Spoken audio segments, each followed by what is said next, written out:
Yo, what's going on, everyone? It's Brian and Jim here with DrinkABeerandPlayAGame, and welcome to another episode of the Power Hour. Yes, hello everyone, and welcome to episode 89. How are you doing? Brian, you're back! I know, I'm so happy to be back. Thanks for holding down the fort with Izzy. Izzy, I can't wait to talk to you in person or through Zoom. You know what I mean. Yeah, Beers. internet talking. But yeah, once again, thank you, Izzy Nobre, for coming on last week, bailing my ass out. But great guest. Definitely make sure to check out his stuff. Check the old episode. Check his links. So, Yeah, I was sad to not be there. He seems like a really cool guy. oh yeah, nah, he was a super nice dude. Nice. Brian, is your tummy all better now? Did you get over the coof? I'm all back. Well, it was fun, just like cold, and then like I go to the doctor, and there was this weird thing where I was getting lightheaded and almost passing out, like every time I got an erection, and he said it's because too much blood was going down there. Jesus Christ. I couldn't keep it straight. And I'm trying to like look here, not look here, but look here, so I didn't see the shit-eating grin on your face. I know it was coming as you were about to say that. But yeah, it's a big problem, and I don't know if you've ever had that, Jim. No, Bri. But I'm glad to be back. So cheers, bud. Cheers. Christ all fucking mighty. Well, Brian, with all your time off, what have you been playing? Woo!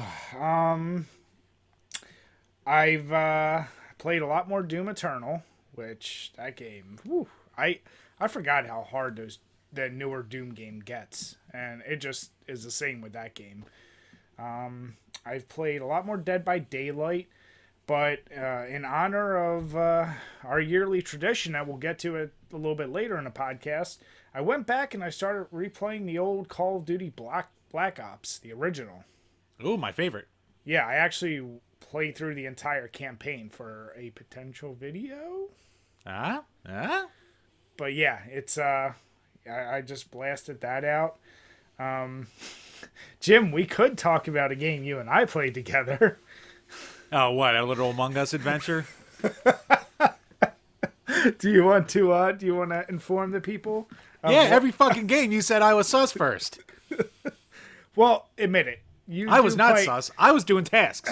But you're that guy in Among Us, and for those of you who don't know, if you play the game, there's always that one guy that, yes, he's probably not the imposter, but he like follows people to see if they're the imposter, and you were doing that a little too much. Yeah, it's called what everyone does. Everyone groups up, everyone follows someone else.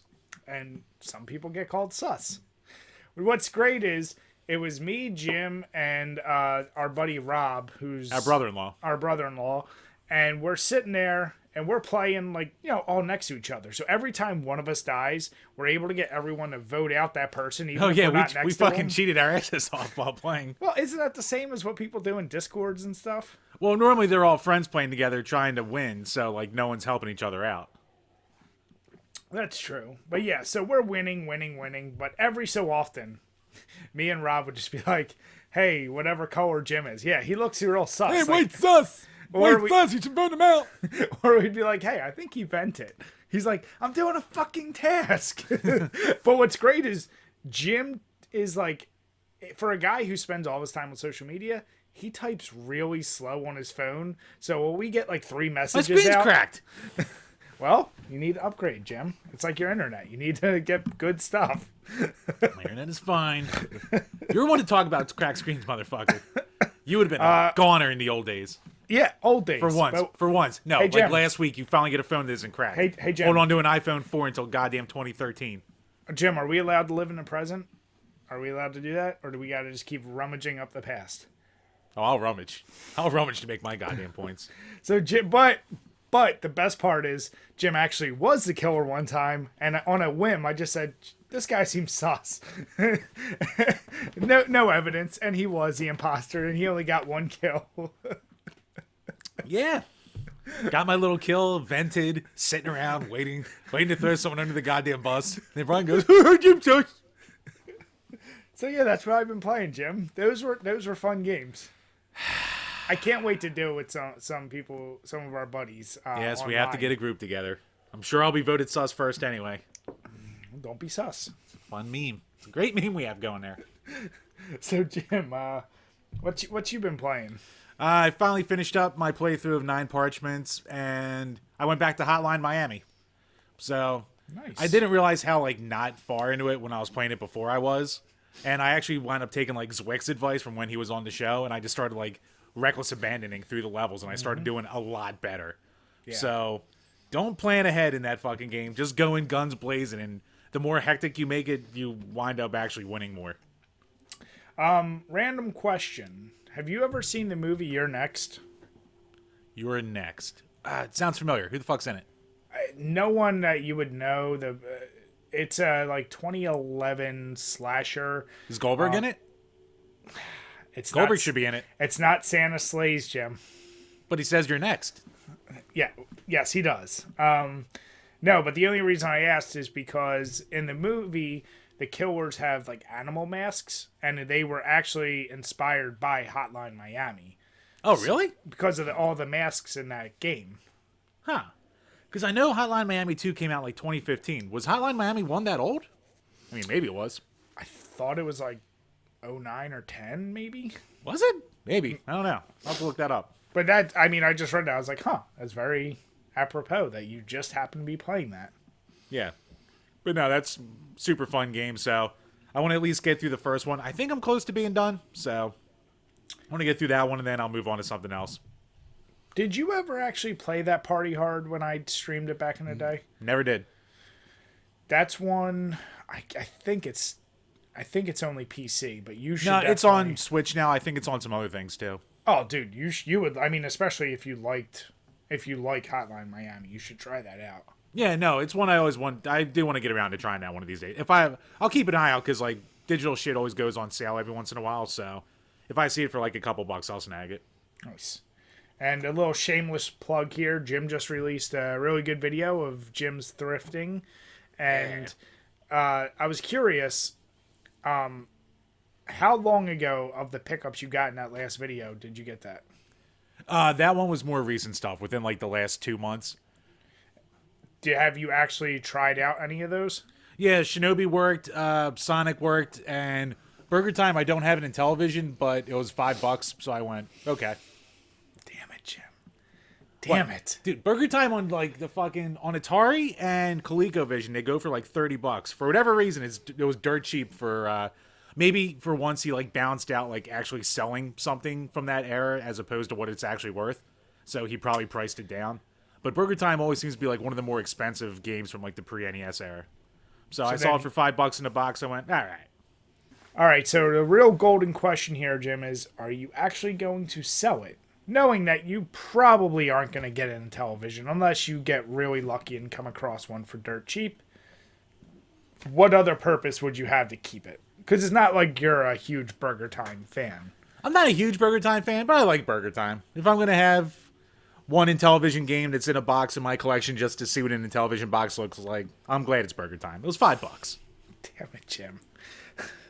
Just, I want you to make profit on these terrible decisions just once in a while. What? It's Burger Time. It's a classic. Yeah. Yeah, but it's Maybe a I'll get classic you maybe can't I'll- even play. Maybe I'll get it cheap in television one day. Then I can play Burger Time and my copy of NFL football. I think those are the only 2 Intellivision games I have. And then you can just start collecting for another obscure console that you're going to say, it's really underrated and charming for its time. Yeah. And the Intellivision's that weird in between like Atari's goofy block graphics and ColecoVision's like almost looking like a. Well, ColecoVision's kind of impressive for its time. Yeah. Like Intellivision's that weird in between, so I don't even think I'll have that much interest there. But if I see it for like $5, $10 at a flea market, I would get an Intellivision system. Damn it, Jim. I'm a right. preservationist. Well, I'm going to open a museum, then ask for tons of donations. Anyway, Jim, what are you drinking right now? Because you're pissing me off. Drinking a Miller Lite to piss you off even more. I got some of these sitting around, so I know I you just- didn't go through all those random beers from. nah, I have a fuckload, but what do you call it? My tummy's a little rumbly this night, so I'm keeping it a little simple on myself. What'd you have? Taco Bell? Nah, Maggiano's. What's your go-to with that? I had lasagna. with meat sauce. Of course, because you're basically human Garfield. I hate Mondays. I'm fat. You always got the grump face going. Do have a grump phase going. I am constantly miserable. That's a fair comparison. What? I don't ever get fucking lasagna. My wife hates ricotta, so I never have it in the house. So Yeah, so you always get sketties. I do get sketties, and I do love my sketties. But anytime I go there, it's either lasagna or the gnocchi. So I was like, all right, this time I'll get the lasagna. I got the gnocchi last time. All right, well, tonight I am polishing off from that Saranac mold. It was like, I guess their fall, like little 6 or 12 pack. I'm going through the Hoptoberfest IPA, and then later the 1888 Oktoberfest. So I haven't dipped into winter beers yet, or the Mad Elves, or any of that shit. I think I only have like 1 or 2 pumpkin beers. So I'm like, let me clear out all these other ones before I start diving into getting all the winter shit. Yeah, I have like 2 of the Creek Fest beers left. I have 2 of the Nitros, and I think that's all of my pumpkin beer that I have left. So after that, it's my winter beers and a fuckload of leftover victories. So, are you like me? By the time like Halloween is over and we're rolling into Thanksgiving, are you like done with pumpkin beer? Like you had it, you're good with it? Or do you kind of like still want to go back to it every once in a while? I mean, I could still have it, and I wouldn't be like, oh, this is past the Halloween. Why would I drink a pumpkin beer? Like, it's still a fall festive beer, but it feels like less of a go-to at this point. Yeah. Plus, for like the last half of the month, a month and a half, that's what I've been drinking on the Power Hour. So I'm like, I've had my fill. I went through like 6 different kinds or whatever. So yeah. When are you going to start breaking into the winter stuff? probably, I would say like mid-November-ish. So in a week, I guess. Okay. We're recording on the 9th. So next week when we're recording? Yeah, that's when I'll break it out. That's when the first Mad Elf of the season will be drunk. Nice. All right. Well, what do we have from our awesome Patreons? And once again, before Jim does the spiel, I want to say thank you all very much, everyone who has supported us. And please make sure, if you are supporting us, get your questions in. We love to answer them. And, you know, it's something an easy way of saying thank you to you guys. Yeah, and before we go into it quick, one of our Twitter buddies, and he's a patron too, but his name's John Rue. He's the Retro Room on Twitter. He just found out today he has a collapsed lung. So he's in rough shape right now. So just want to send some good vibes out to him. Hope he recovers soon. Hope it isn't anything more serious than that. So, Dude, get better. Seriously. yeah, for real. So we're thinking of you, bud. But moving on from that, Patreon.com/DrinkABeerandPlayAGame, where for as little as $2 a month, you can ask a question that we will answer on each and every one of these Power Hour podcasts. And also, a quick shout out to our newest patron. God damn it, I just had this up. Fuck me and my lack of preparation. John Perkins. Thank you, John, for signing up. Thank you, bud. Yeah, but one question this week. I didn't put out the reminder for people to get questions in, so it was up for a week and a half. They had their time. I want everyone who is a Patreon on Twitter to just do #DamnItJim. Look, I put this goddamn post up a week and a half ago. They can check Patreon anytime. They get their email notifications. I will also accept #BlubBlub. Have to glad hand these people to their benefits. Wow, Jim. From G to the next level. Jim often talks about how much he hates RPGs, which, shame Jim, no. So, Brian, what is a genre of gaming that you can't particularly stand, and why? Ooh, a whole genre that I can't particularly stand. Damn. I keep like going through in my mind. I was gonna say point and click, but then I like the Telltale games. I was gonna say, oh shit.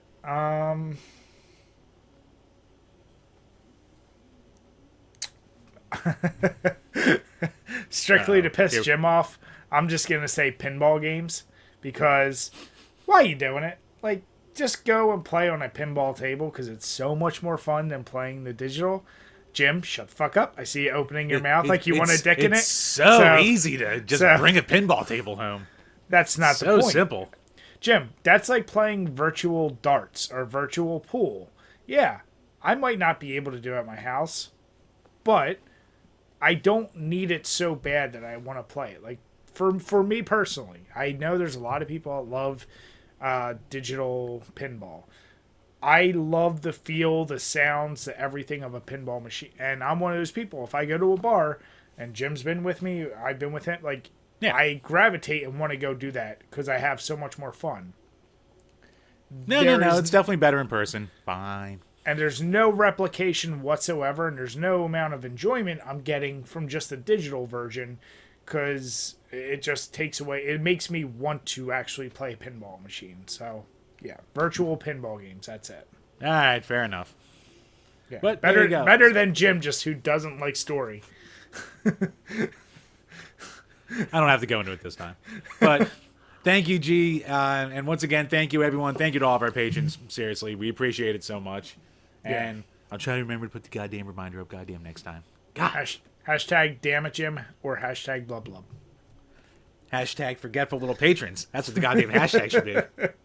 Jim, don't patronize our Patreons. Oh, I'll patronize.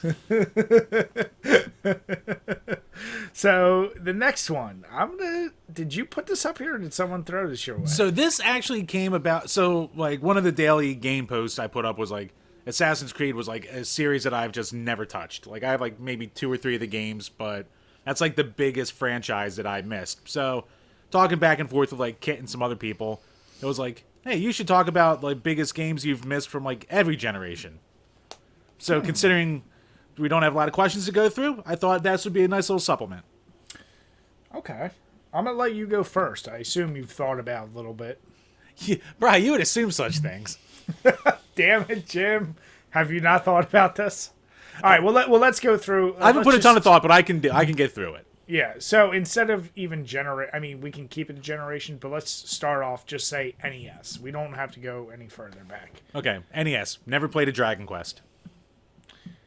Does it count that I've started but didn't finish the first one?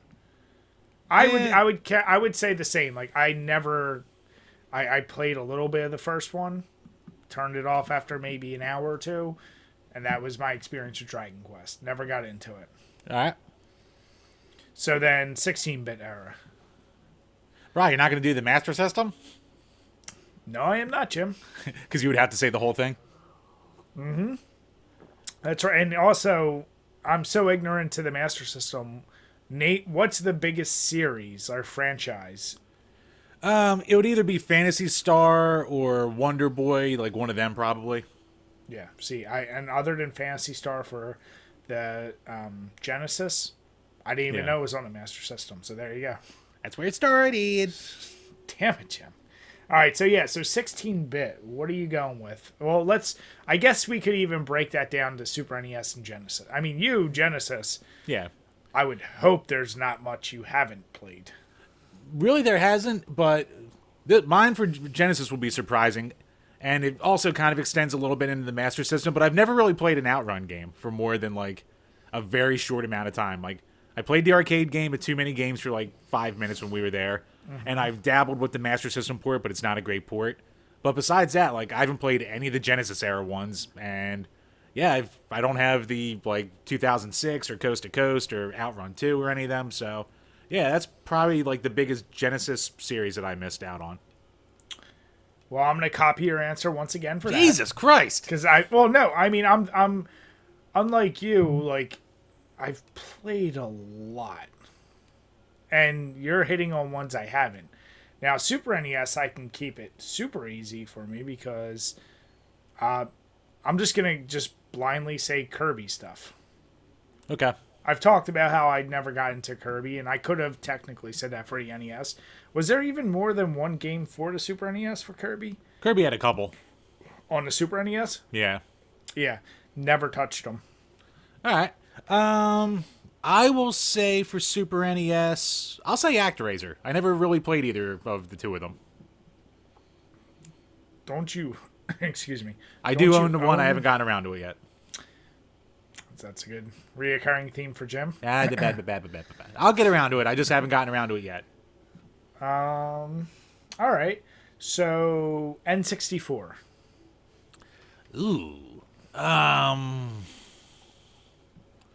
What's the biggest? Oh, okay, okay, I can do this. N64 era. I've never played like I'm gonna consider it its own little series, but like the 3D Bomberman games. So like Bomberman 64, Bomberman Heroes. I have the Japanese only Bomberman 64, but that's like an old school Bomberman and a bunch of mini games. So I don't count that in that like series for the N64. So that would be mine there. All right. So for me, it's actually two probably very surprising ones. First, didn't play either of the Castlevania games for 64. I did not either. That could have been one.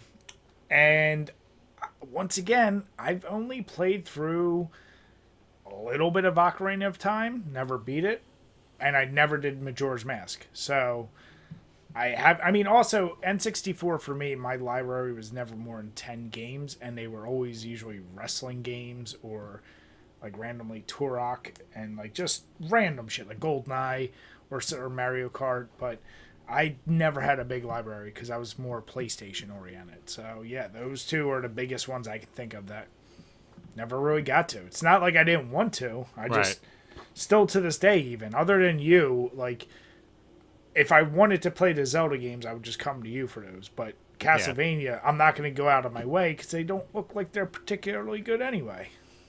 Yeah, like I hear the second one improved on a lot of stuff, but yeah, I'm not going out of my way to get either of them either. Yeah. Now, PlayStation, whew.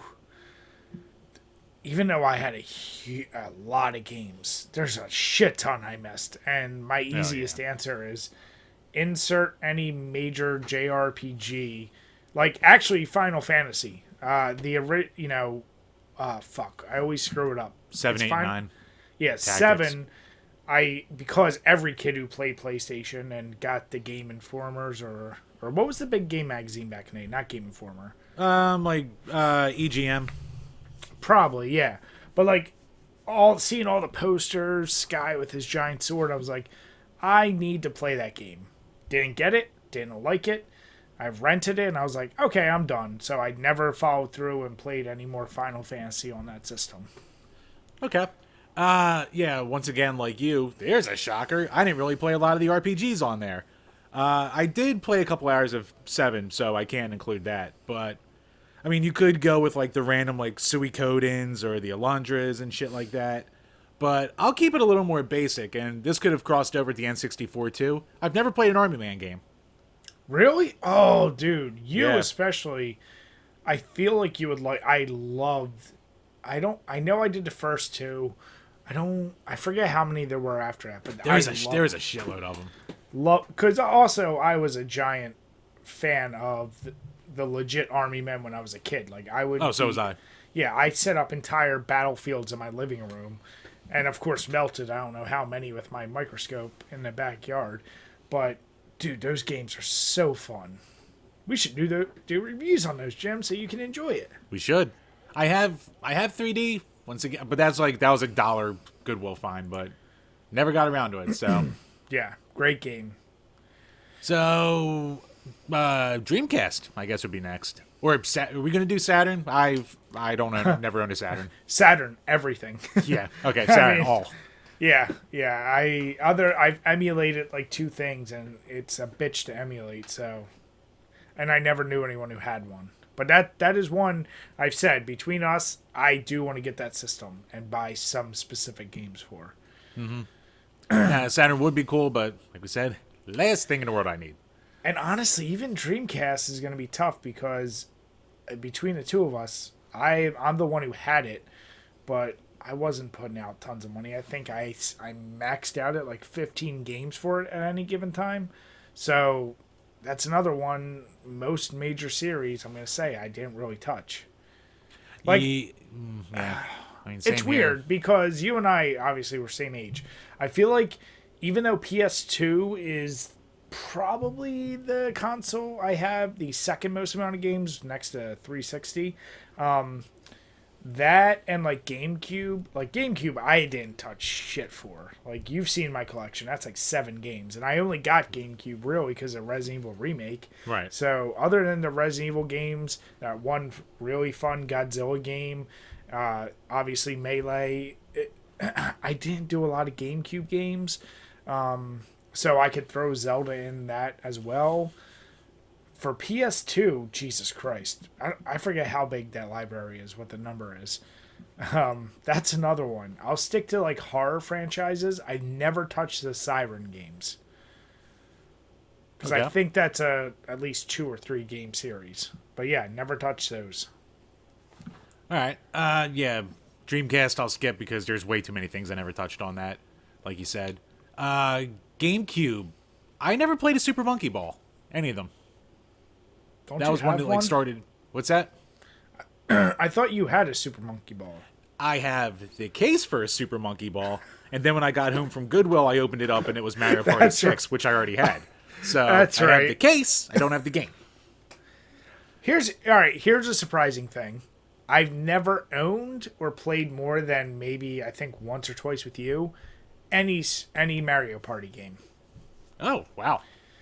Like every friend I've had growing up, Mario Party was never a thing because they were kind of always like, it's just board games playing virtually. And I know there's more to it than that. But so we would always do Mario Kart, Smash, or GoldenEye. So, like, yeah, Mario Party was never a thing with people I knew until I met you. Yeah, it depended on the friend group that I was hanging out with. Like, some of them had Mario Party and liked it. Some of them never touched it. So yeah. Okay, so GameCube, I did mine. PS2, I guess again, easy answer with RPGs would be the whole like dot hack series. I remember back in the day I wanted to get them because they looked cool and they had like almost like full anime movies or like half-hour movies that came with the games, but never got around to getting them, and they are expensive now. So yeah, that's one I regret not digging into back in the day. Okay. And original Xbox, too many to name there for me because I didn't own one until a couple years ago. So I'll just go with any of the Forza games. Never played any. Forza is a good series. I don't know. Like, I actually have a solid library of original Xbox games. The problem is, outside of a few of their first parties, I probably played all the major franchises for PS2 at the time. So I can't even think of one for that. Now, I will dive right into PS3 and say, does it count that I never touched any of the Dark Souls or Demon Souls games? Started then. Yeah. You played Bloodborne, though. I know. I have played Bloodborne, so I consider that this gen. And I have since played Dark Souls... Dark Souls or Dark Souls 2, but on the PS4, like the remastered. So does it count that I skipped the whole generation of never touching it? No, I think you've what do you call it? You've had too many jerks, but no completion, but too many jerks. Okay, then for PS3, damn it, Jim. It's cheating. For PS3, I'm gonna say a game that I actually have. It what the hell is it called? The what's the one where the game is Shadow of the Colossus? Oh, okay. That was more a PS2 game, but it got a remaster. Okay, well that and Oni and the other game, like the Last Guardian. I have those. I have those games, but this is one of the few games I have. I still haven't opened. I've always been like, oh, I can't wait to play it. Never even opened it. All right. From that generation, I have an easy one. Never played any Saints Row games. Oh, dude, you of all people would love this. It's goofy. 3 and 4 look fun as shit. Like 1 and 2 were just like GTA ripoffs, so I really have like no interest. But like 3 and 4 look fun. So I got 1 and 2 over the years from Xbox Gold games, either free or like one of those random, like they were $1 or $2. Yeah. So I have every single Saints Row game. 3 is the one I played through all the way, including the DLC, and it's one of those very underrated. And it is so up your alley that I think you would love it more than you should. All right, fair enough. And what do you call it for 360? I already said Assassin's Creed earlier would spawn this, but I'll throw another one in there. Oh wait, no, I did play some. Fuck. I was going to say Far Cry, but I did borrow Primal off you and put a couple hours into that. So, guess I can't do that. Well, you can say Far Cry because Primal was strictly new generation. Yeah, I guess so. So yeah, all the original Far Cries. I never played 1 or 2, but I played 3, Primal, and 4, and I have 5. I mean, I have all those games. They're another one. I'm kind of Did you ever get into a franchise and start at a later game and get kind of pissed off you didn't get into it earlier?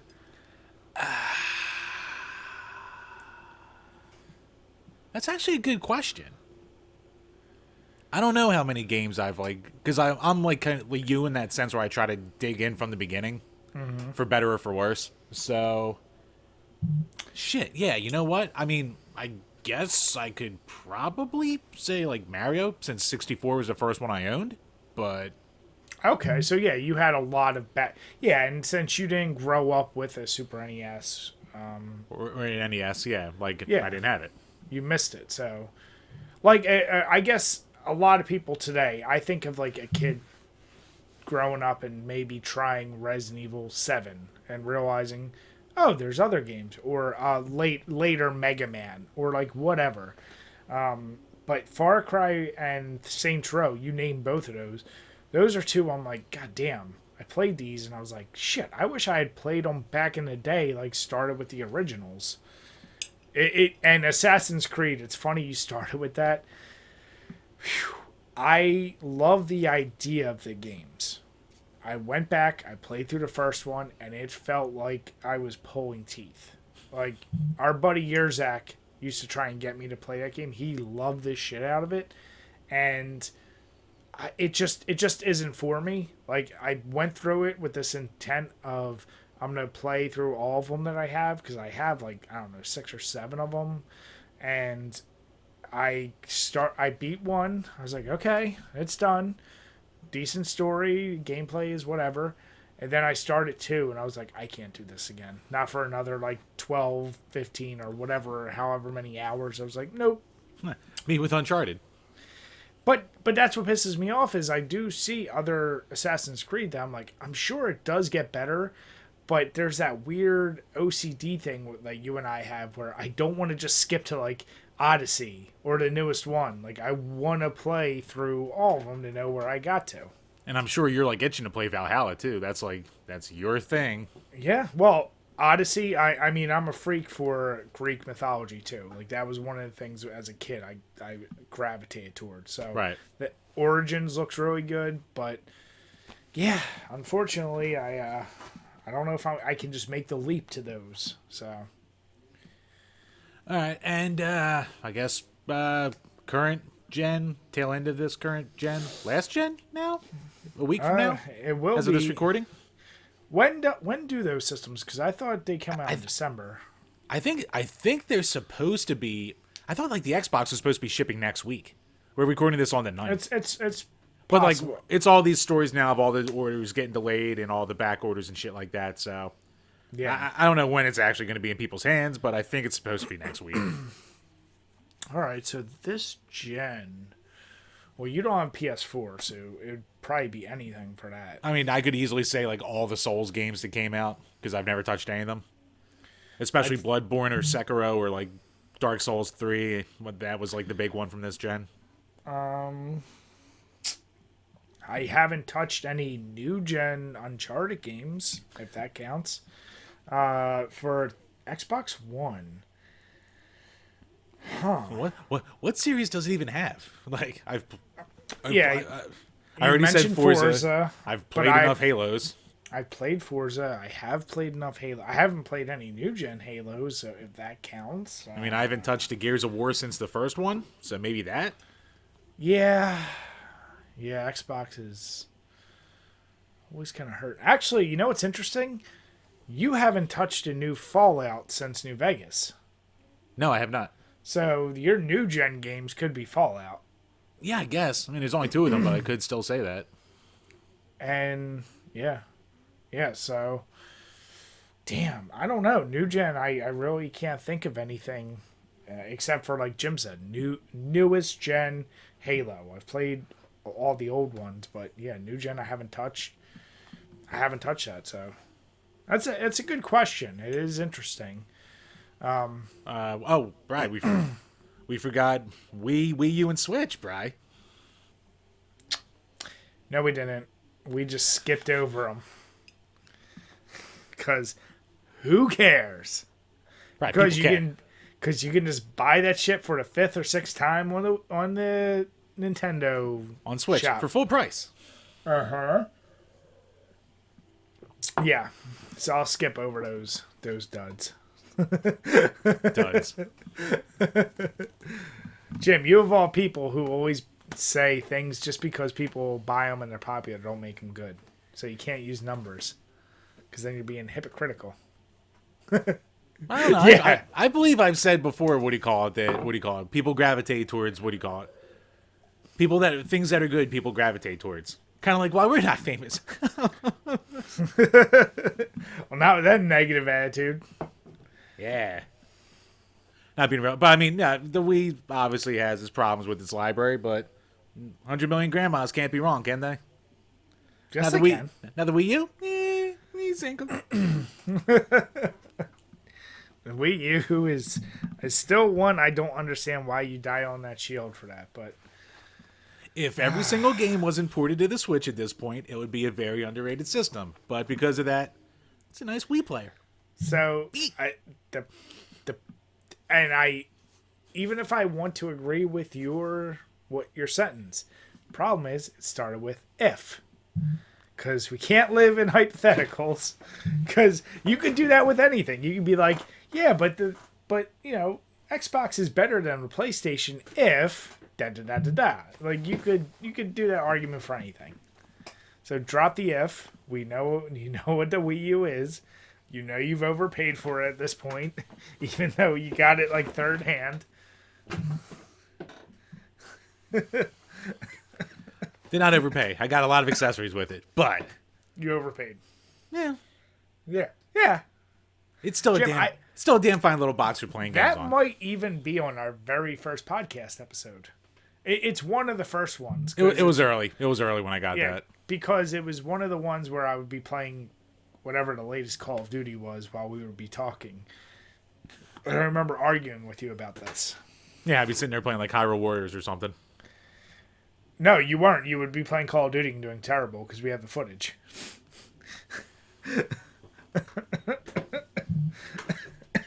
I don't know what you're talking about. Jim, numbers don't lie. Numbers don't lie, Bri. It's the hill I have to die on. No, good. I really do like that question. It is interesting. And I'm sure if we thought a little deeper, we could bang out some. But I'm sure we've disappointed enough people by saying some of the games we haven't played. Yes, if it's a JRPG, chances are we haven't touched it. But Jim, I do want to throw it out here. Speaking of disappointment, this article you threw out there from The Verge, I'm curious if this disappoints you or not. Yeah, okay, before I'll save it until we get into it. So, from The Verge, the story is Control. It was like one of the most critically acclaimed games of 2019. It got Game of the Year awards out the ass, was on tops of a ton of lists. It's come to the Switch. Very cool. The problem is, the Switch is not strong enough to run it, obviously. So they are making a concession for that, and it's basically going to be a streaming version. So you're going to pay basically for a license, but you're going to be paying for it being streamed from like its central server to your Switch while never actually having it downloaded to it. So, this combines, I think, we've talked about this many times. There's a lot of people that fear that cloud-based gaming is the way many things are going to be going. And we've talked about like how the Switch would not, from its inherent hardware, probably couldn't run newer gen games if it was trying to truly compete with the well, as we've called it, the last gen. And the only way they could achieve this was with cloud-based, because I remember that being a thing we talked about way back when. I forget what game it was that It was they were. it was Resident Evil 7. It was Japan. That's why. Yep. That's why I'm not totally surprised by this, because we talked about this before. So way back in like the teens, I think we talked about how Resident Evil 7 was coming to the Switch only in Japan, and it was only being streamed to the Switch, or kind of like the way this is. But I think that's the surprise is a lot of things float over our head when we say it's Japan only. And we said that's weird, but it like even then I can remember making this argument. It makes sense. It's something people have to get on board with. Nintendo, I don't know what it is. They just can't seem to make their hardware compatible with third-party current gen games. Like, as we're entering in the next gen, I don't know what the next planned Nintendo console is or how far out it is. It could come out 2 years after these next PS5 and Xbox Series X, and it still won't be able to run the games the same way. Cloud-based is an easy way. What I'm afraid of is how horrific they've been with all of their online stuff. Yeah, they're normally bad with their online, and in order to play it, you actually have to test that you have an internet connection that's strong enough to support it for like 5 minutes. Oh. And you also have to buy an access pass, which is $40. I don't know if that's on top of the price of the game. And yeah, any interruption to the connection, you'll be disconnected. So there's like absolutely no, offline play with it, with your investment here. At that point, I would hope any Switch owner would just say, I'll either play it on another console if I want it that bad, or at that point, just that is where you cut cords and say, I'm going to a PC. Yeah, I mean, like it's already been out on PC, PS4, Xbox One, so you have options. I'm sure it'll be cheaper on them, unless you only have a Switch and you really, really, really want to play Control. I don't see any reason to bother. I mean, Control is one of those games you're going to get the full advantage if you can run it at its optimal settings. And even with an amazing internet connection, you're probably not running it at its optimal use. So, what's really the point here? I think this is like going to be what Nintendo just starts doing more and more. And I think with the current gen games, our third party, this is their answer for how, like, this is giving you the blueprint of how you're going to expect most gaming to be handled from Nintendo's standpoint if it's not their first party titles or something easy enough to run. Right.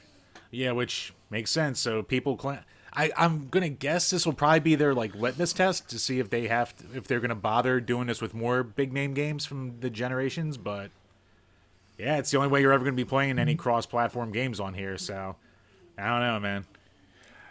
There's also a weird thing. So you and I have talked since we've been kids. Like, you were basically a one console, and most of our friends were a one console household. Right. I was a unique situation where my parents allowed my brother to get his Sega. I got my Super NES. Yeah, rich kids. I would definitely not say rich. But I look at most people today and how quickly these like consoles drop prices. I feel like it's very rare you see just a one console household anymore. So I feel like if you really want to play a game like Control or any current gen game, you could get an Xbox or PS equivalent at a dirt cheap price and also have your Switch.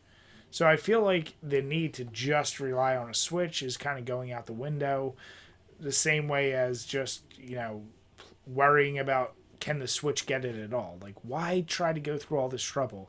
Nintendo, can you just first bring a goddamn competent network so your friggin' players can talk to each other so they don't got to use Discord or whatever the fuck they've been using? Like, do that. Stop worrying about doing cloud-based gaming. Leave that to... I wonder how many people actually use the, like, talking app that was, like, integrated with the Switch that you have to have a phone app for or whatever. Yeah. Like, I would be I guarantee you it's probably massive in Japan. But here in the States, maybe. I mean, I never know. Or everyone just says fucking and just uses Discord like normal people. Yeah. That is something I would... Actually, I'm going to write that down because I do want to know what that's going to be. Is this used ever? But yeah, no, it's a very interesting, and I'm sure they haven't mentioned anything, have they, about a newer Nintendo console? There's been like rumblings of like a Switch 2 or a Switch Pro, but nothing ever like concrete. Nothing ever be like, oh, this is coming out in a year or two. Well, here's the deal. They've almost kind of pigeonholed themselves by making the Switch. One of the best things about it that we've said many times is its portability and the ability to play wherever. They better make the next console just as portable. If they go back to like just dedicated, I think they're going to be a little fucked. Like, so they kind of have to stick with that. You know, and I know no matter what, they're just going to say new Mario, new Zelda, new Metroid. Everyone will buy them. But it will take a sharp decline in numbers if they don't make it just as portable. Yeah, I mean, we already saw with the Switch Lite, they've already been like, they're definitely committed to the portable part of it. But, I mean, it sold 70-some million units in 3 years, so not like it's been a bad decision with how they did it. So just keep at it. Just make it a little stronger. I don't know how. Maybe take a little hit on the hardware, side of things, and actually put some software on there people want to buy. I think they just need to drop their other portables and just make it all one console at this point. They already did. They discontinued the 3DS. You don't think there's any chance they're going to try and bring back that, moving forward? There's no point to. Well, no, I know there's no point to, but Nintendo's done a lot of things that there doesn't seem to be points to, and they do it. That's true, but I don't know. I think that the Switch is doing so well that they're just going to consolidate all the attention to that, because they always dominated the handheld market, which they have at the Switch. They depending on the console do well at the console market, so they have that with the Switch. Why fuck with it? Why does Nintendo do most things, Jim? Why did they try and sell cardboard to people? I don't know. You stumped me on that one. I was like, well, cardboard? Like, my brain just shorted out a little bit. The Labo shit. Oh. Hey, it's what do you call it? It's for the kids and the fun and the family and the happy fun times. Cardboard. It is cardboard. It is fancy cardboard. That's all it is. All right. So, this next one really gets me. I'm going to let you explain it because I read through it and I feel like you'll be a little softer, at least introducing what it is. All right. So, there's a movie that's in the works, and it's from. I got to make sure I'm right. Yeah.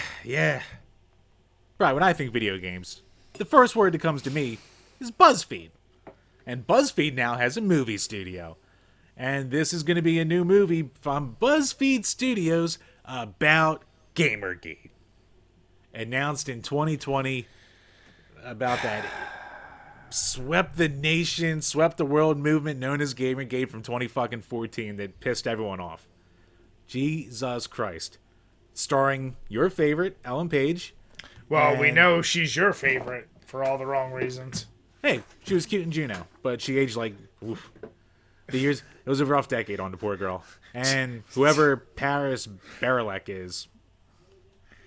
And directed by Kyle Newman. I have no idea who this guy is.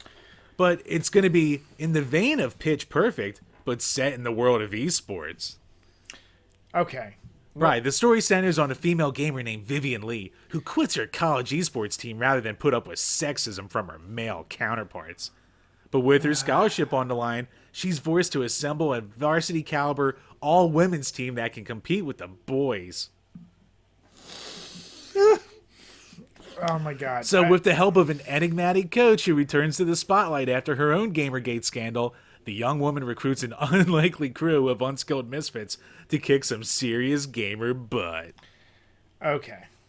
I mean, it reads like a terrible 80s sports movie or early 90s, like The Little Giants or Bad News Bears, but for esports. And it's going to be covered in the shit that annoys everyone except for the very small minority of very vocal people on Twitter, and especially who BuzzFeed will retweet, which is going to be it's just gonna be a terrible goddamn movie. It's gonna be filled with so many cringeworthy, over exaggerated situations. But here's the deal. Number one, who the fuck is going to college on a scholarship based on their esports ability? Because to my knowledge, I know esports is a thing in other countries. You ain't getting into any universities based on your goddamn scores in Halo. That's still not a thing. So they're gonna create that world where obviously, esports is the biggest thing in the world, and I can already see the team they're going to have to go against in my mind of all dudes, of the atypical douchey chads that they're going to present on the other team and the things they'll say to them and da-da-da-da-da. Like, it's already unfolding in my mind as how terrible it's going to be. And the very first thing when anyone complains about how terrible of a movie it's going to be, the first thing there's going to be called is, oh, they're being sexist. Just a sexist. Yeah, it's... You and your fucking cocks don't want us to fucking make our movie. It's like, I could almost buy it if they didn't have to tie in that weird, like, Gamergate thing. Because, okay, outside of anyone who... And I'm someone who's obviously, because of Jim and everything we follow, I know a little bit about, but most people... If you said the word Gamergate, they'd have no fucking idea what you're talking about or what it really means.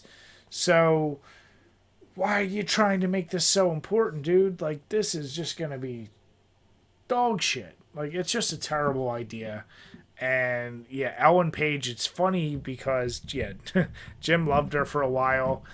And she was always annoying to me. And then when that whole shit came down with Last of Us and her saying, like, the character representation, and she was against the game, and then she made that game with her actual likeness that I didn't think got any play. Do you remember what was that? Remember Me? Something like that.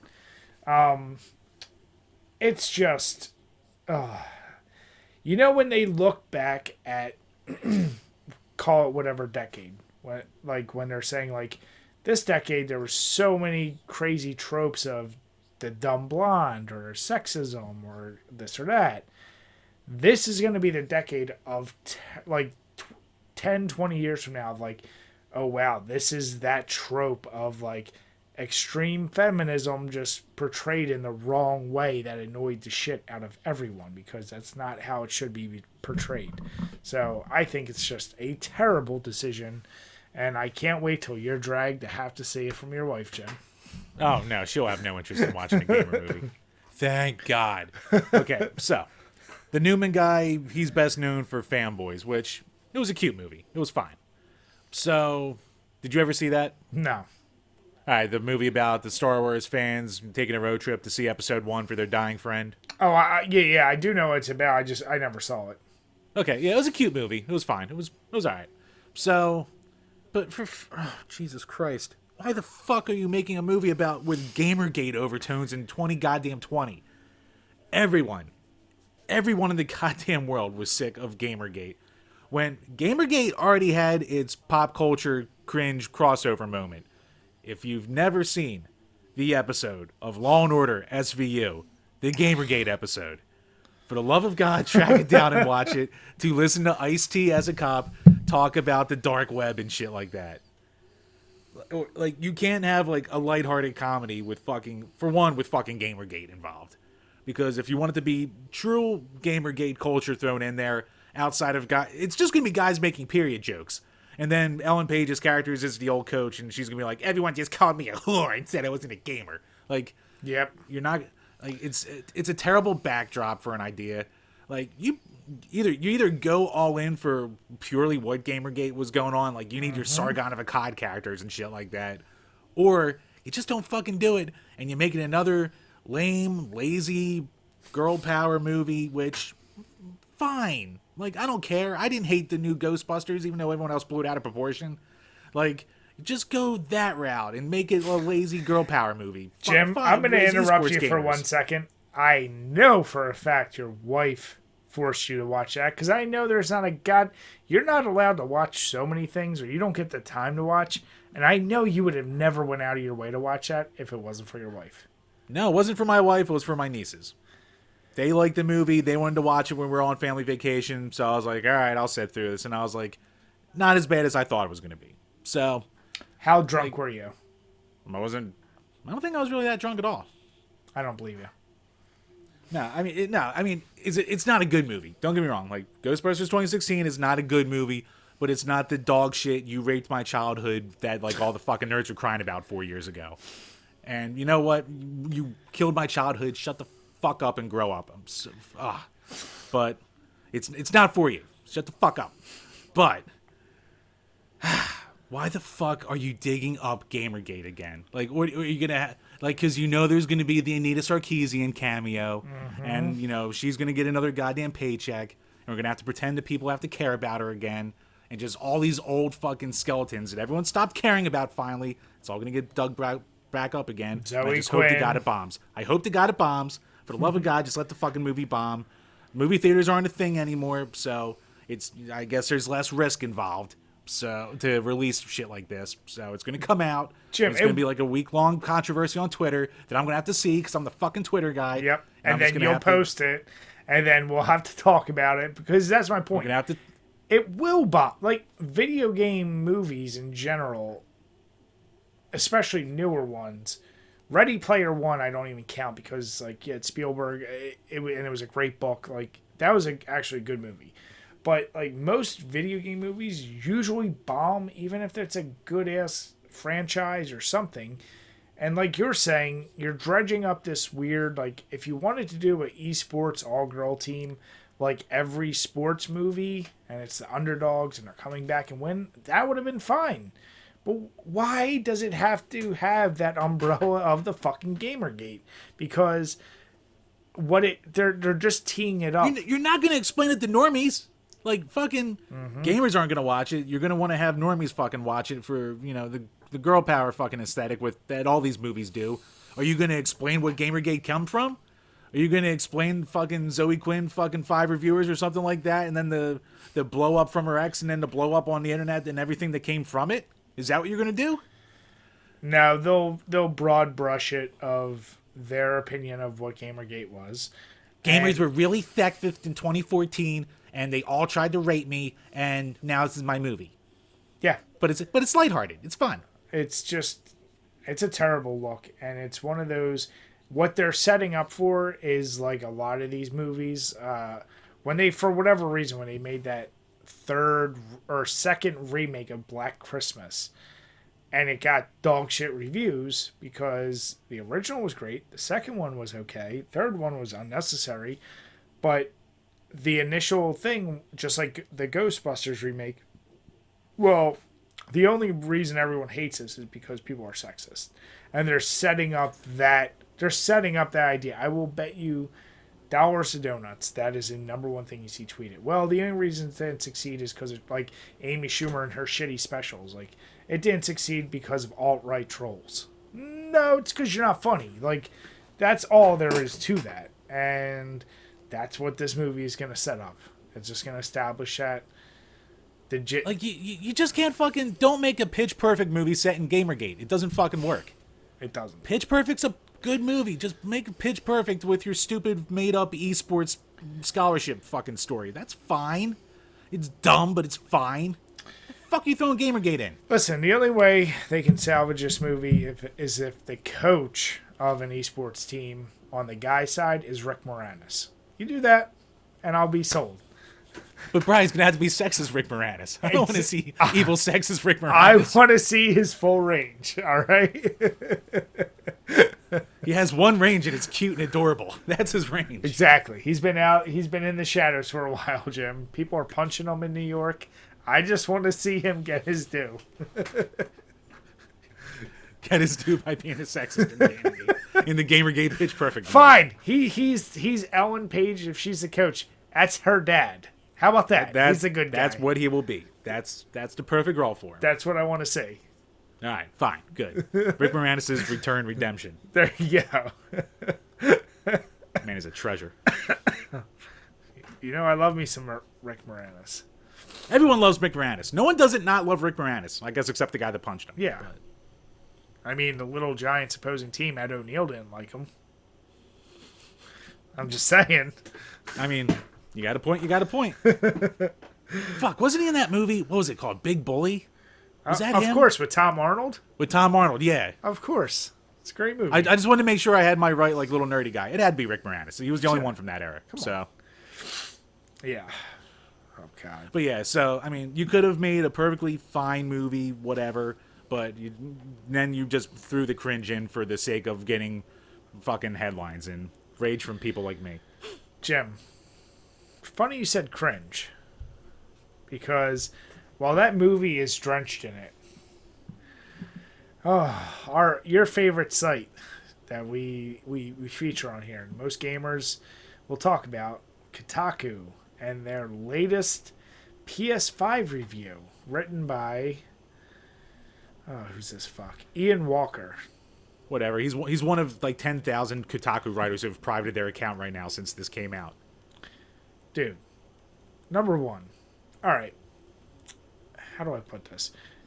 I don't know. I know. Actually, I know at your work you don't. But we have people at my work that send out these like corporate-wide emails, and you can tell they spend a little too much time trying to make it like cute and funny. Like instead of just like getting the message across, they're creative and they want to show their creativity. This fuck, that is one of my first problems with it. Other than the fact that it sounds like he was given very specific things of how to write this, about how great the PS5 is, ultimately, with some little jabs, lighthearted jabs, if you will. But, my God, I don't even know how many pages, because there's so many goddamn articles, or ads in between. This thing is friggin'... Until it gets to the coup de grace, it was a 3,000-word essay. That's ridiculous. About the PS... Like, what do you really need to talk about the PS5 for that much? Jim, you let me hear your thoughts on it, because mine are very predictable. It's just ridiculous. It's so overbearing. It's so goddamn wordy, and it's just written. Look, Brian, there's one section that we have to talk about. Go on. It's the very end. So the entire body of the here's where I'm going to start with. I guess publications think gamers are retarded and we can't write, because they never hire gamers for their pages anymore. You can just tell that these are all journalism majors who tried to get into a more mainstream publication and failed, so they have to take their little artsy fucking words and all that stuff and put spaghetti all over the goddamn internet for these long-winded reviews.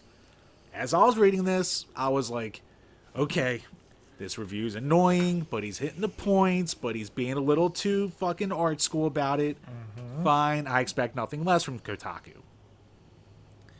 Then you get to the bottom, where after he talks about everything about the PS5, he has to go with, but I'd be remiss to ignore all the reasons to not be excited for the PlayStation 5. Because, Brian, I don't know if you've heard of this thing, but the world is still reeling under the weight of the COVID-19 pandemic. There are more Americans out of work right now than at any point in the country's history, with no relief in sight. Our healthcare system is an inherently evil institution that forces people to ration life-saving medications like insulin and choose suicide over suffering with untreated mental illness. As I'm writing this, it looks very likely that Joe Biden will be our next president, but it's clear that the worst people aren't going away just because a new old white man is sitting behind the Resolute desk. Well, at least not this old white man. Our government is fundamentally broken in a way that necessitates radical change rather than incremental electoralism. The harsh truth that, for the reasons listed above and more, a lot of people simply won't be able to buy a PS5 regardless of supply, or if they can, concerns over increasing austerity in the United States and the growing threat of widespread political violence supersede any enthusiasm about the console's solid-state drive or how ray tracing makes reflections more realistic. Let's say you can't be excited for such things, as I certainly am on some level, but there are irrefutable levels of privilege attached to the ability to simply tune out of the world as it burns around you. Good night, sir. Okay, so all I'll say is, oh god damn it, where'd it go? Hold on.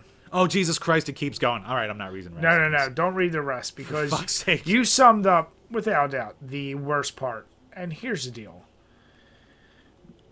I don't care who you are. You can agree, especially after the week we've had, the month, year, whatever. Everyone should be pretty goddamn tired of politics. And there are certain things that you go to where you say, all right, this is relatively, like, I'm not going to have to deal with any political talk. A review of a PS5 in no way, shape, or form should have any kind of political message behind it other than, does it play well? How does it look? Is it affordable? That's really it. And this guy, as Jim said, he clearly was a failed author for some more reputable and legitimate source of news. And this is where he's going to make his grand stand.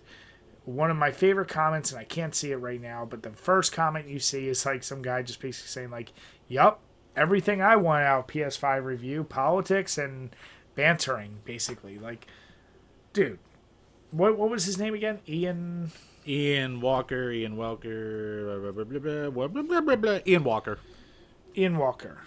Dude, get a life. Just do something better with your time.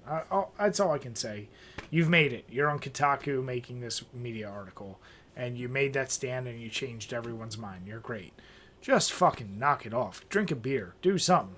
Like, what the fuck are you doing with your life? He says he's an old white man, right? But does this, like, I don't even know from his picture, from whatever, he looks like he's like 20. Like, what are you talking about? I don't know. These art school dorks, they can be 20 or they can be 40. You can never tell. I don't know. I just... And here's the thing. I don't care if you want to talk politics, fine. Here's what I'm really, really curious about. Did he just put this in his article, or did Kotaku tell him to throw something like this into the article to get rage clicks and to get rage attention? That's the thing that I would love to know behind the scenes. Because I'm sure you give the same article to any Kotaku writer and you say, hey, throw something about today's political climate in there, and they could all churn out the same thing probably. If he did this on his own, for the love of God, it's not like, if you're super into politics, like, fine, cool, good. Can we just get one little escape for once? I get in politics is boring. I get it's a crazy time right now. And if you want to talk about it, for the love of God, talk about it. But just let a PS5 review just be a PS5 review. Like, that should be enough to sell itself for the fucking article. Or if you're going to write this article, grow a fucking pair and just mute the deluge of shit that's going to come to you on social media. You know what you're doing. It's like blocking someone and talking shit behind their back almost. Obviously, it's not that bad.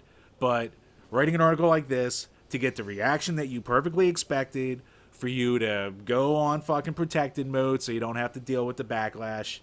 I'm sure people are being assholes and going over the line, blah, blah, blah, blah, blah. But I'm sure, like anything else, most of the criticism being thrown is, why is this in there? And even that you can't handle.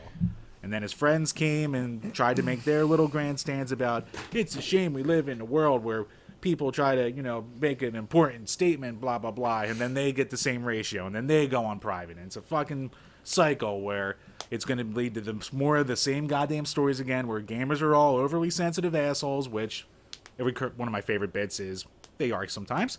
But it's just, for the love of God, can we just get one thing that can just be neutral just for a second? Just give us something, one little respite, and then we can go back to whatever you want to talk about in the world today. Whatever the side of the fence you're on. I don't even care what side of the fence you're on. And even he makes some perfectly fine points. Whatever. I just don't need another fucking PS5 review. Can I just get 1 second of rest from the goddamn shit? No. I have my parents on Facebook, and then I have I have every single journalist on Twitter, and then I go on Instagram, and I just want to see some big titty bear girls at Instagram, and then they put a promoted political tweet or picture on there, and then just let me have my PS5 review for 5 minutes of peace. See, I just, you know what I want? I want the equivalent of being able to go to the bathroom to take a break. That's what I need. Yeah. No, unfortunately, you hit it. And what you said at the beginning, I don't agree with, but then you kind of backtracked, which is, if you want to make a political statement, fine. I'm saying... Start a fucking blog. Start a blog. That's my point. Make your name on goddamn Kotaku and have your personal blog for that. And I'd just be really curious if Kotaku said, throw this in there for the rage. It could be a very smart marketing ploy for all I know. I would almost have been more okay if this dude was like... I think the timing of this PS5 doesn't make sense for certain reasons, but we won't get into that here. If you want to read more, click here, and here's my personal blog. Or even say for the obvious reasons, or shit like that. But like you said, you don't need to add another 1,000 words about what's going on in the world. Anyone who's reading this article right now, they know. Yeah, and that's the point. Is the purpose of your article is to review a piece of hardware, and X years down the line, when someone may or may not, for whatever reason, have the knowledge of this. Like, if I don't know shit of the politics that happened in the 80s, but for some reason, if I was looking up reviews of people in the time, I don't need to know from their fucking point of view. I just need to know, was it a good seller back in the day? Like, I don't give two shits outside of that. And, there is a certain thing of being professional. Your job is your job. When celebrities catch shit for, I don't care what their celebrity status is, but they're just people who just happen to have social media things. When they get political, I kind of go I give them a break, because at the end of the day, they are just people. But if you're... And that's their account. That's they're being their own brand with that. Yeah, that is where I say, I don't get why people shit on them. What gets me, though, is, when you're a sports broadcaster and all you talk about is football, but then you want to get political, don't do it off of that account. Do it on your personal, do it somewhere else. Your job is your job. This guy's job was to review a PS5, not to fucking make a, poli-sci article about his thoughts on why this is a thing of privilege. That's not the fucking point of the whole article. And like you said, it is very clever if it was meant to just get more eyes, because he knew it was going to get rage and it was all planned. But then it seems like it couldn't have been that, because if they're going down this line of blocking everyone or going in protected mode, then they probably weren't expecting that backlash. So, I don't know, man. This is just one of those... let people have the break from everything else. There's a million other sources where they can read about all the evils of the world and all the political landscapes. We don't need to read it while we're just trying to find out, is this system any good? Leave that shit to others. You ain't smart enough. You can barely describe the PS5 that well. You're not describing world events any better. Just leave it alone. I just give it one break. If you're doing a hardware review, it doesn't need to be in a hardware review. That's all. Yep. Exactly. If it was a fucking game review that's a politically charged game, it would make perfect sense, and then you can throw your diatribe in there. That's fine. But even he says it himself, he's fucking jumping from ray tracing into the fucking COVID. For fuck's sake. Here's the deal. If the article was listed, why the PS5 is a form of privilege, then none of us are clipping. Fine. Yeah, none of us are clicking on it, and we're gonna say, "Oh Christ, this is what that's gonna become." But it really it blue balls you into thinking you're gonna get just a legit PS5 review.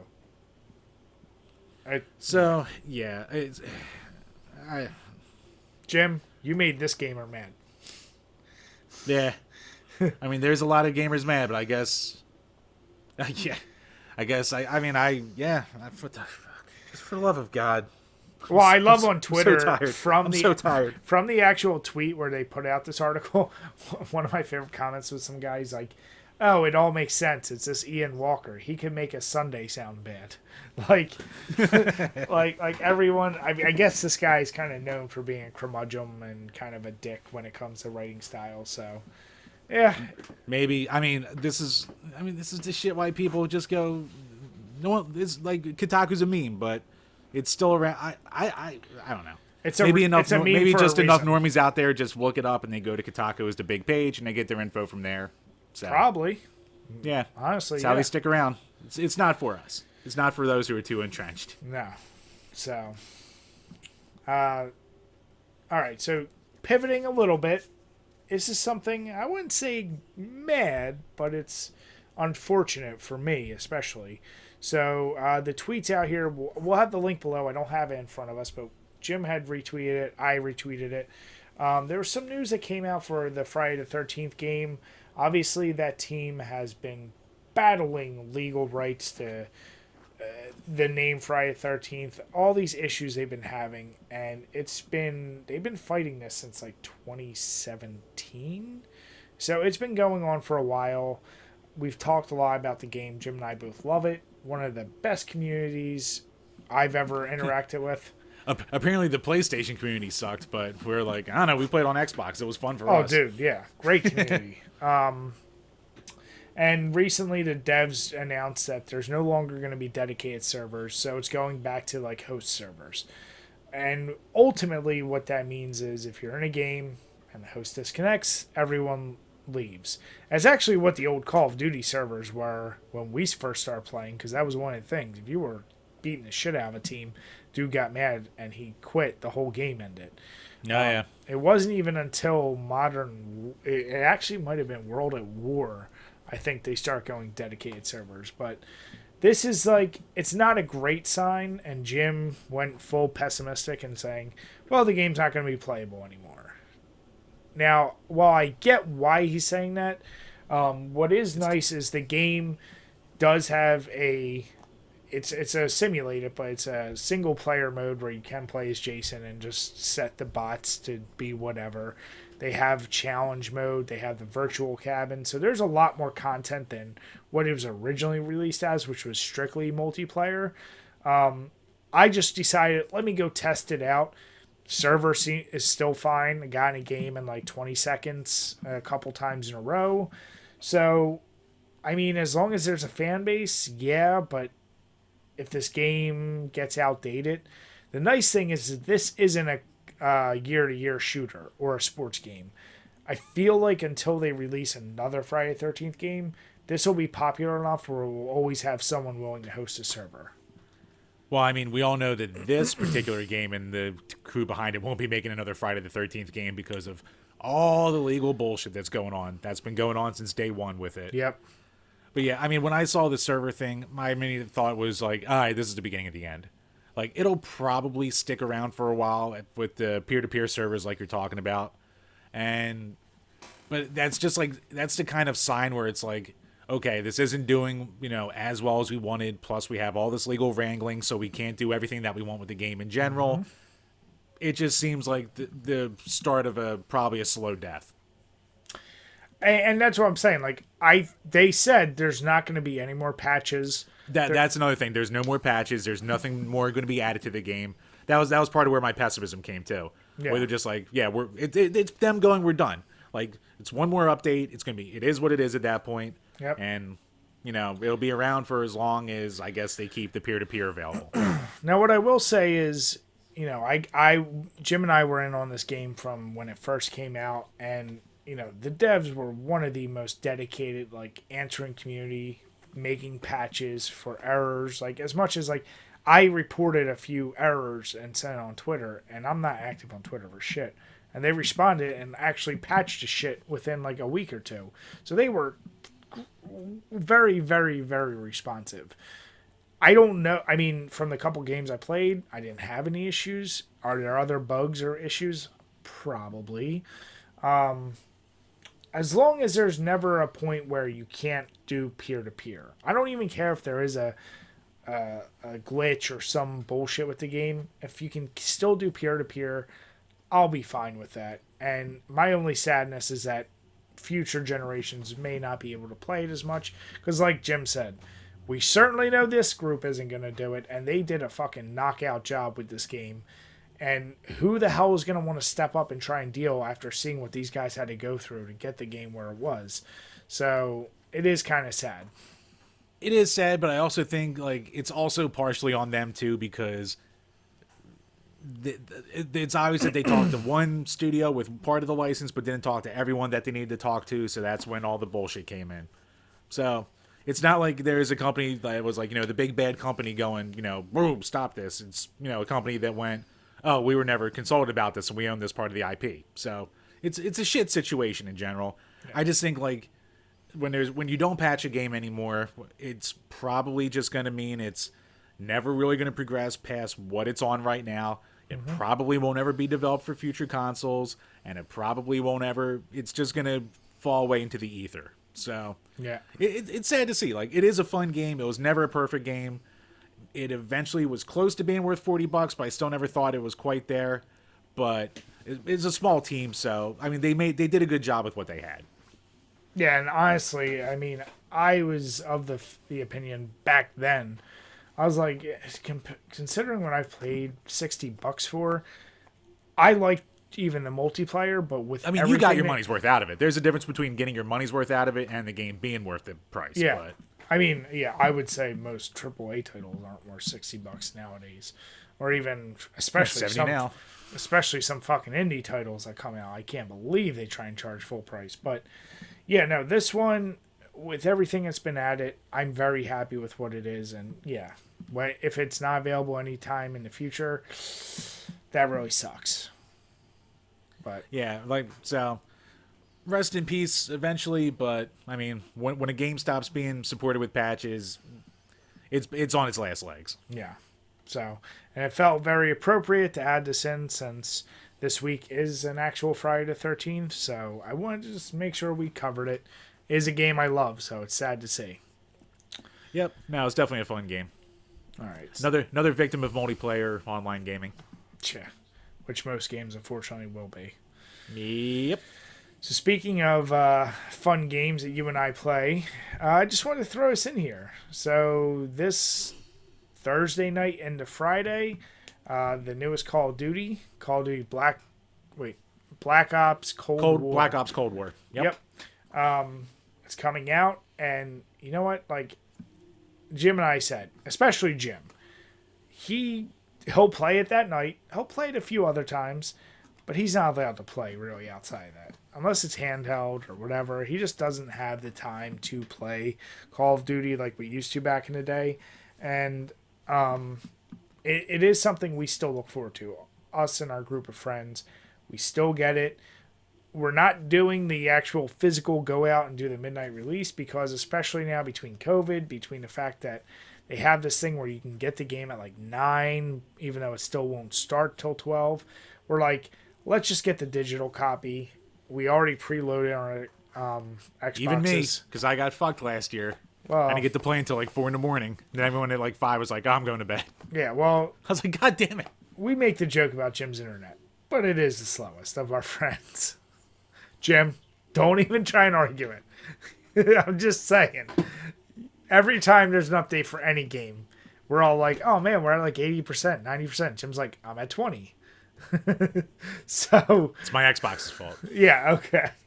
But so we pre-ordered it. It is something we just look forward to. Is it the same game every year? Pretty much. Is it what you come to expect? And are there little tweaks? Sure. But it's just the fun of playing with your buddies and, say what you want about every Call of Duty game.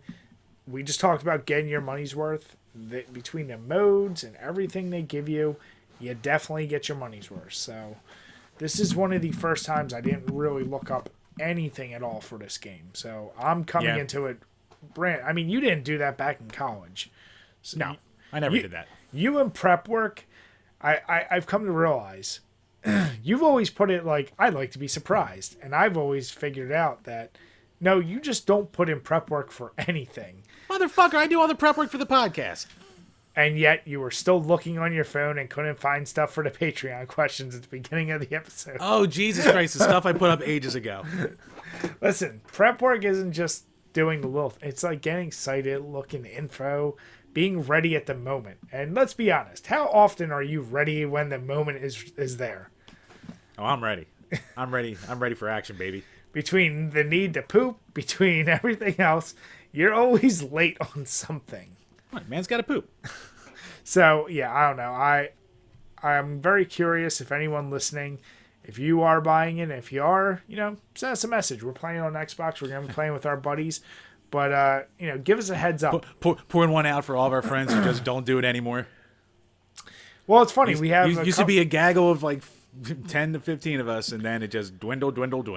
Well, what's funny is with this last game, a lot more of our friends got back into it. And we were actually getting back to that point of like, oh shit, we have too many people in a squad now. So I'm very curious what this year's going to pour out. But yeah, this is just a good excuse. We take off the next day. We stay up. We're super late. We play. Actually get a little bit of sleep.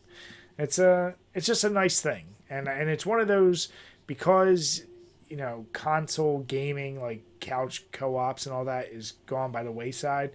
I would hope that you and your buddies out there, if you're listening to this, hopefully you have some tradition, no matter what game it is. It's just a guaranteed excuse. Sit down, have some fun with your friends.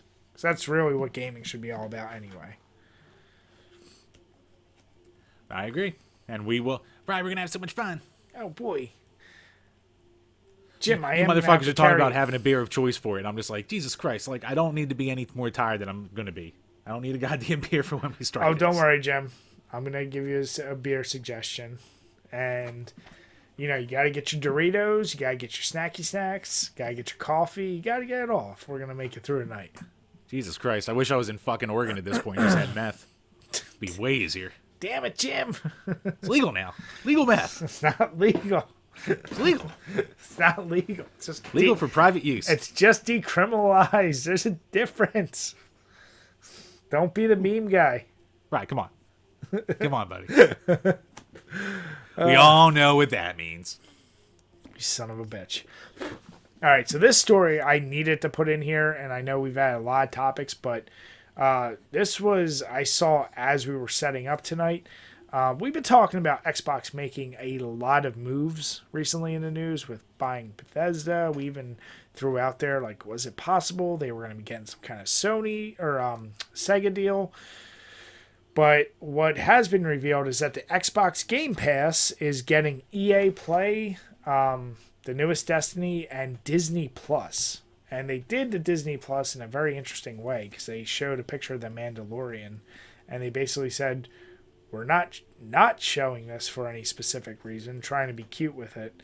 But ultimately, I've always thought the Xbox Game Pass and gold games with gold were great deals to begin with.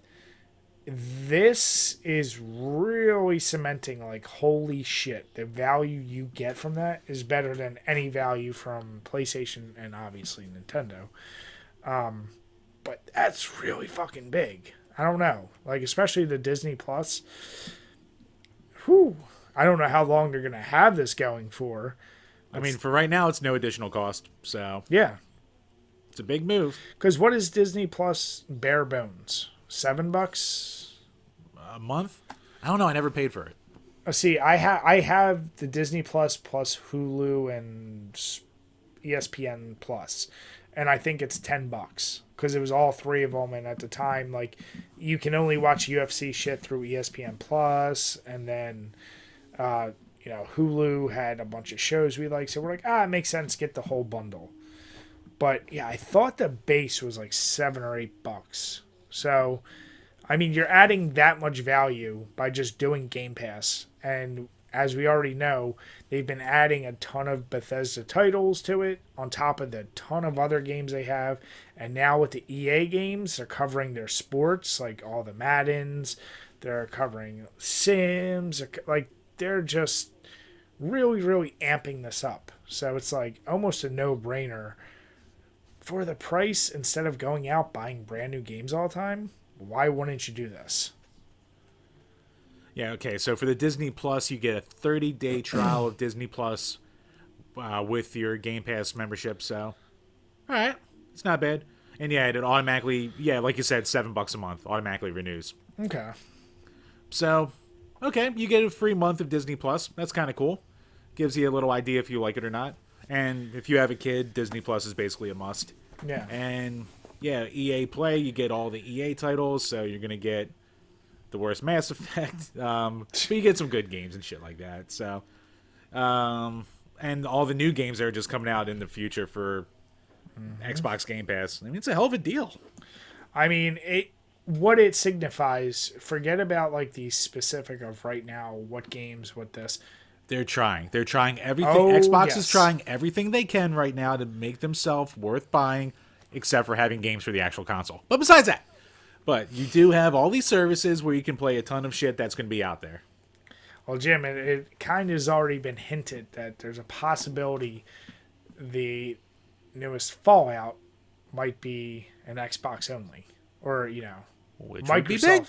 Yeah, so that's my point. Is like, not only are they trying, man, they're coming out there dick swinging. I mean, it would be interesting to see if it's Xbox only or if it's PC and Xbox, because everything's cross-play with them. It'll definitely be PC and Xbox. Like, yeah, I meant to say Microsoft, not just that would be really stupid. Like, I mean, yeah, they're cutting off a big limb by eliminating. Yes, but it would be a reason for people to actually buy an Xbox, though. It just depends on what their priorities are. Are they trying to just be an overall service, or are they actually trying to make the actual Xbox as a console still a thing? Well, and that goes back to what you said. Are they being game providers or hardware? Like, the Game Pass is good because you can simultaneously do it on your Xbox or your PC. Yeah.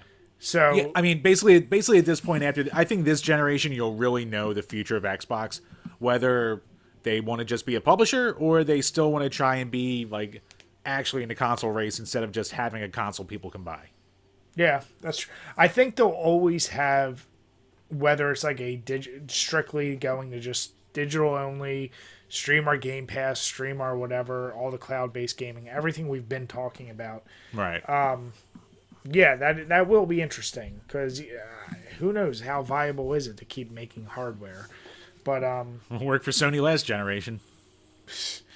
But I don't know, man. Like, it's they've been making moves like a motherfucker. So I don't know what else they got up their sleeve, but that's pretty impressive. Yeah, it's a weird time, but they have a way better launch coming than they did for the Xbone. So. Oh yeah. When it was gonna be, what was the shit with it? Like, it was gonna be online all the time. All the time, and you couldn't share games between friends, and like the Kinect was always going to be on in one way or another. Recording you, yeah. Yeah. Actually, what do you call it? I think the launch of that was right around when we were starting a page. And that was almost like the very first like Gamers Mad segment I ever had on the page, because I wrote like an essay saying that people were blowing the launch way out of proportion. I was wrong. I can admit I was wrong. But yeah, I mean, it was a disastrous launch for them. They never recovered from. So they're at least doing a lot better this time. Yeah, they've handled it. Hopefully they handle it a lot better. Well, they have, but we'll see. I don't know. But speaking of handling things, handling a gun, Brian, and we're going to talk about it in our next Which is Better? I guess I like how you did that. Look, it was better than just jumping into it. Where was it? I don't know. Yep, coming from our buddy Kit. We're going to be talking about which is better between the first or third person shooter games. And I'm actually shocked that this wasn't one that we did before. Almost seems too obvious. It does seem too obvious. But I looked right? Through the backlog, never did it. Well, not only is it too obvious, when I'm thinking about it, too obvious a topic, not too obvious an answer. Yeah, well, here's the deal. If they feel like such different genres, like right. Like it just becomes, what do you like better, basically. Exactly. And here's the deal, like, when I think third party, I can easily, I mean, there's obviously a million games, but the first one that always comes to my mind is Gears of War. Like, that was the first game I can think of of any generation where I said, oh, this is like a over-the-shoulder shooter. And obviously tons of games from 360 generation on. And I'm sure there was games before that. But, yeah, I mean, my easy answer is going to be first person because you have better control of the gun, ultimately. And, the third person, I feel like gun mechanics are always easier because you can't get that tightness. But, like, the view of the guy always, like, taking up some of the screen, I don't like things fucking with my peripheral when I'm, like, fighting a bunch of enemies. And that always bugged me a little bit. And I feel like there's an added delay when you go to aim in any third-person shooter. So I'd probably say I always prefer the controls in a first-person over third-person. Yeah, I don't know, man. This is fucking tough. Because, like, do I try to go in the most, like, broad sense and be like, if you're playing a first-person game where it lets you go into third-person, it's always really wonky, where if it's a third-person game that lets you go first-person, it always works better. So you have that variation, I guess, that you can say in a third-person game at that point.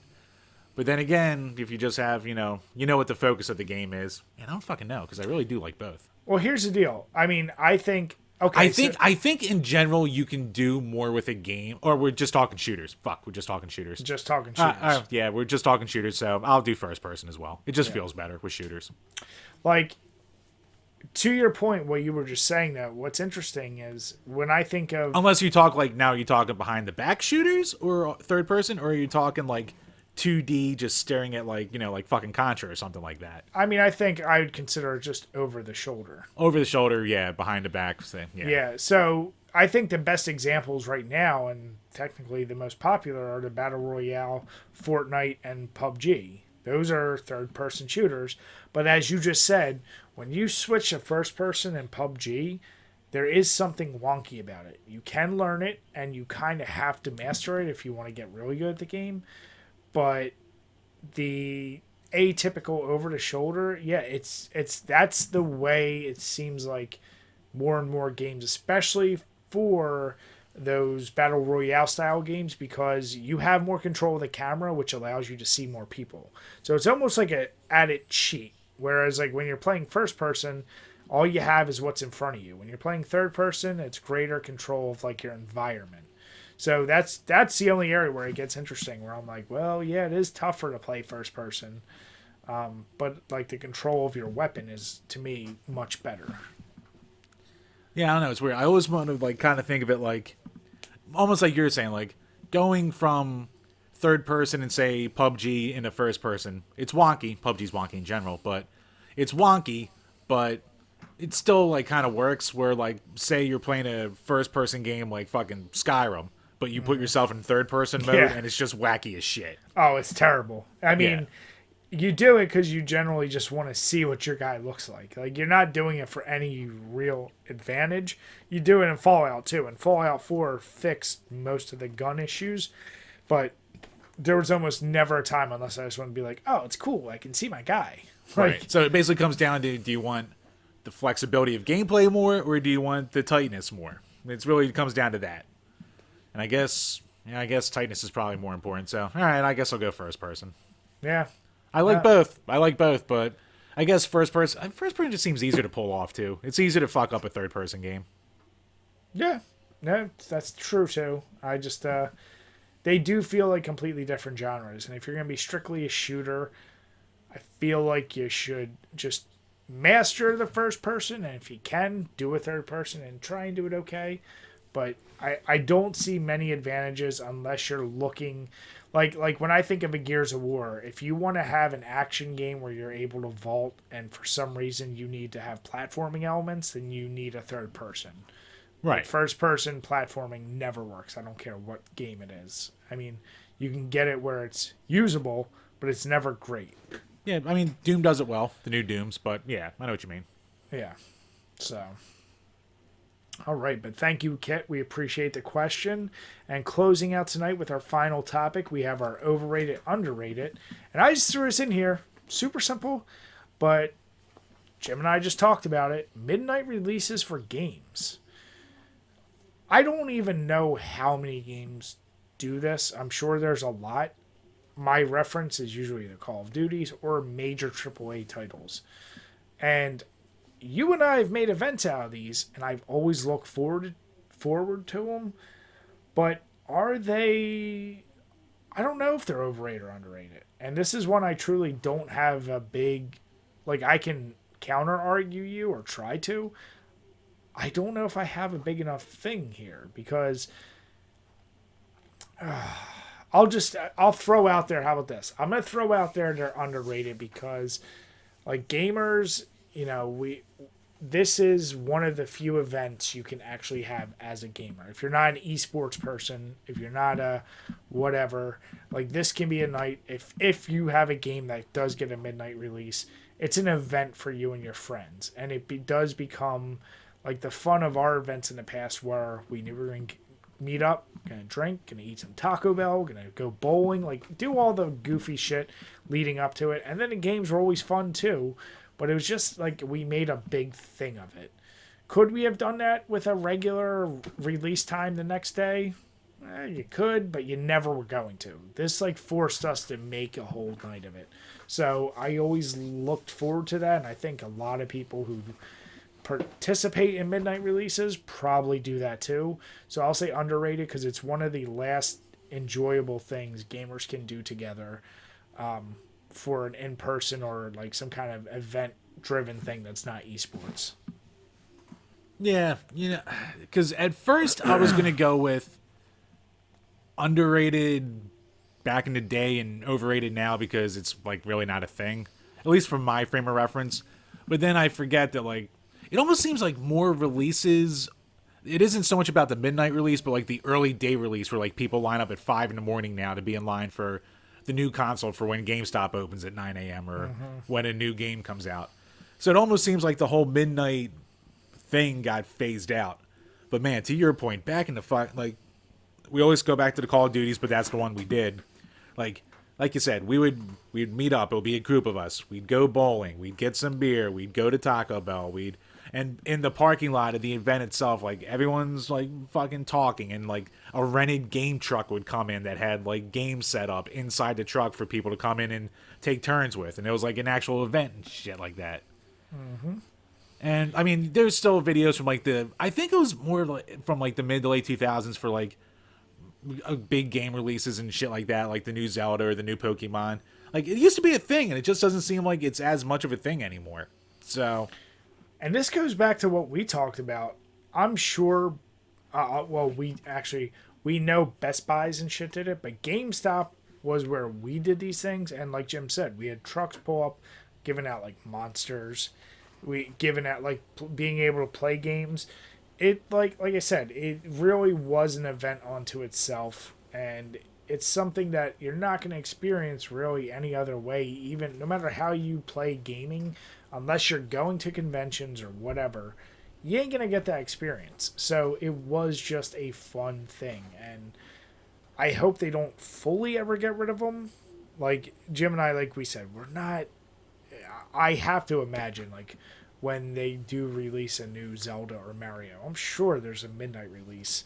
But we're not going to that. So, I don't know. I would find it hard-pressed to say if every single game had it, I would definitely say overrated because I don't feel like every game has it, and it is like a little capsule in time, and when it does happen, it's a big deal for those who do enjoy it.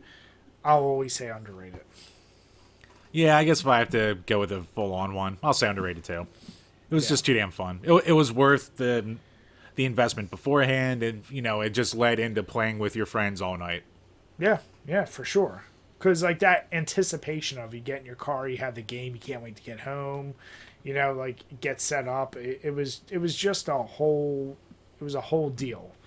So, yeah. Yeah, I guess if you're one of these consumerism at its worst people, that's, like, your real argument, maybe. I don't fucking know, man. Just let people have fun. Here's the deal. To me, there was nothing about consumerism because, like I said, it's not like that drove people to buy more because of the availability of the midnight release. Right.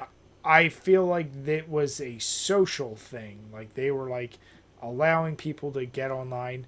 Now, here's the deal. If you were someone playing by yourself and you just really want to enjoy a game, that's cool too, but it would never be worth it for me. Like, I would have never done that shit if it wasn't for you guys. Like, I would have Right. never, oh, I need to go play the newest Call of Duty. Let me go by myself. Like, no, I still do it and want to do it because you guys do it. Right. So, yeah, I'm very curious in the comments. Let us know below if you've, A, either done a midnight release for a game, and B, and if you have, what do you think? Is it overrated? Is it underrated? Like, do you wish they did it more? Maybe we're lucky we never got rained on, waiting in line for a midnight release and shit like that. Yeah, I mean, it can go south. There's ways it can go south, but we always Sure. had good times. Yeah, and you make of it what, we never cared about being, like, the front of the line either. We were like, oh, cool, we're, like, 50th in line. I don't care. Like, that didn't really make a difference. And then it was always kind of fun, like, if you did have a buddy who was running late, usually Jim, you'd be like, get on, what the fuck are you doing? He's like, I'm pooping again. It's installing and I got a shit. So, yeah, like I said, this week, Jim and I, we're not standing in lines. But that's for more than just the game itself. Between COVID and everything, doesn't make sense. It's not worth sitting around for 2 hours minimum to fucking download the whole goddamn game before you can play it. Yeah. So, let us know what you guys think below. But with that, we're going to close it up. And before we do, Jim, did you ever switch from Miller or did you just stick with that? Just stuck with Miller. Yeah. So, my quick recap for my beers. Saranac is one of those breweries, I always say they're just above average. Like, if you're grading on a 1 to 10 scale, they're in that 6 to 7 always range. I've never had anything from them that really knocked me back and said, wow. But both the Oktoberfest and the Hoptoberfest IPA, they pack a lot of flavor. They both leave a little bit of a dry mouthfeel, like almost like a bitterness. But they go down really easy, and I have no major complaints. So if you ever see that as a mixed variety pack, I don't care what they're putting out. I've always had good luck with those guys, so give them a try. Yeah, no, that's a good description. They're very solid. They're never exceptional, but they're never disappointing. Exactly. So with that, everyone, thank you for sticking around. If you haven't already, please make sure, give us a subscribe. If you're listening to us on iTunes or Spotify, give us a 5-star rating. You can bash us in the comments, but just please give us that rating. And if you're listening to us on YouTube, make sure you hit subscribe there. But until next time, If you leave a 5-star review, no matter what it is, we will read it. So you can have your chuckles. Cheers, guys. Cheers.